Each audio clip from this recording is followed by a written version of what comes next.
So guys, may naayos na naman akong battery ng DJI Mini 2 or Mini 2 SE or Mini SE at saka sa Mini 4K. Same lang sila.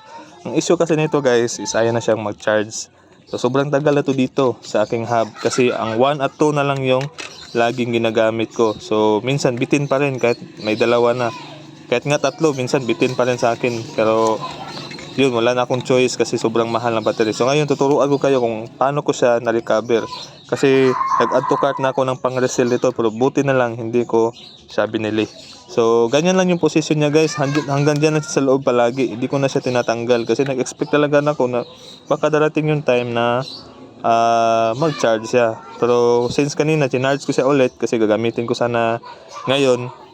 At hindi natuloy kasi nag-move yung schedule namin sa shoot ng debut ng kaibigan ko. So, ang ginawa ko guys, kasi hindi na siya nagcha-charge, meron naman akong ganito. Ito yung pinag-shock ko sa mga battery ng mga cellphone na inaayos ko na drain. So, pwede nyo yan siya i-screenshot guys. Tapos, i-click nyo lang yung search bar ng Lazada or Shopee para i-click nyo yung image na ito at lalabas siya. So, ito is, dalawa to siya guys ha. Huwag kayo magtaka kung isa lang yung lalabas sa search ninyo. Kasi pag 5 kasi yan ang bibili ninyo, magkadugtong yan sa lahat. Babaliin mo lang. Ito is bali dalawa na to.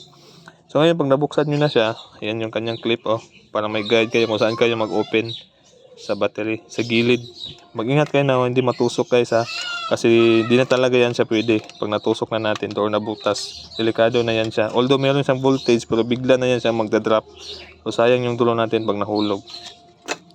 So ngayon, buksan natin siya dito sa kanyang BMS. May nakalagay yan dyan na B plus at saka B minus or B2 minus at saka B plus. Yung B plus guys is dyan natin itatap yung positive. So linisan ko lang yung kanyang terminal. Kasi nag-drop yung voltage ito guys. Although pag tester nyo guys, meron siyang 3 volts. So di nyo akalain na nag-drain. Kasi meron naman siyang 3 volts. Pero hindi kasi dapat ganun ang kanyang voltage guys. Dapat kasi nasa sa 3.8 something or 3.8 plus. Pag nag-drop kasi siya ng 3.7, di na siya tina-charge kasi madidetect na niya na drain. So kanina nag 3.7 yan siya. So kaya ang ginawa ko, itong negative black wire, ilagay natin dito sa B minus, and then yung pula is yung sa plus. So pag mag-red na yung ilaw guys, pasensya na ha. Mahirap kasi isa lang yung kamay. Yan Naghawak pa kasi ako ng cellphone. Pag nag-red yan siya, dyan kayo magsimulang mag-count ng 2 minutes. Pagkatapos ng 2 minutes, dito na naman sa kabila. Pero magkabaliktad to guys ha. Kung dito is B plus, dito naman is B minus. So dyan na naman yung black sa B minus. Tapos dito na naman yung positive sa B1 plus. So ganun lang, 2 minutes sila. Then dandahan nyo siyang ibalik. I-charge nyo dyan sa hub. At ang una nyo talaga makikita guys is ito. Yan Pag salpak yun ng ganyan, iilaw yan siya. At yun ang good sign.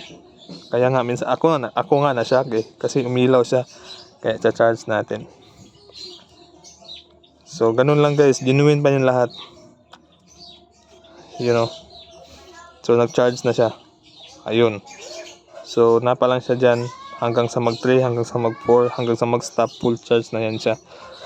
So, ganun lang ang pag-repair guys ng ating drained battery ng ating DJI Mini 2, Mini SE, Mini 2 SE at DJI Mini 4K. So, ito lang guys ang nakapag-survive. Sobrang dami nang na-save nito.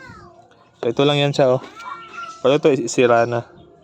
Sira na siya. Kaya mapapansin nyo, yung wire niya siya is nasa out at saka out.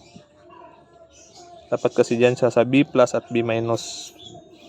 Yan B plus at B minus. Itong out kasi guys, kasi ito, kung ano yung sinaksak nyo dito, papunta lang siya dyan sa output. Bawal kayo mag-tap dyan ha kung sa battery. Dito kayo sa B plus at B minus. Ito is para sa out, para sa additional naman dito. Kung gusto nyo mag-bypass dito, sa out, papunta naman dito para isang saksakan lang, connected na sila lahat. So, ganun lang guys ang pag-repair at charging na siya. So, sana may natutunan ulit kayo dito sa video ko na to. Like nyo to on YouTube. Like nyo to din po sa Google Map from Toril, Davao City. Fly safe everyone.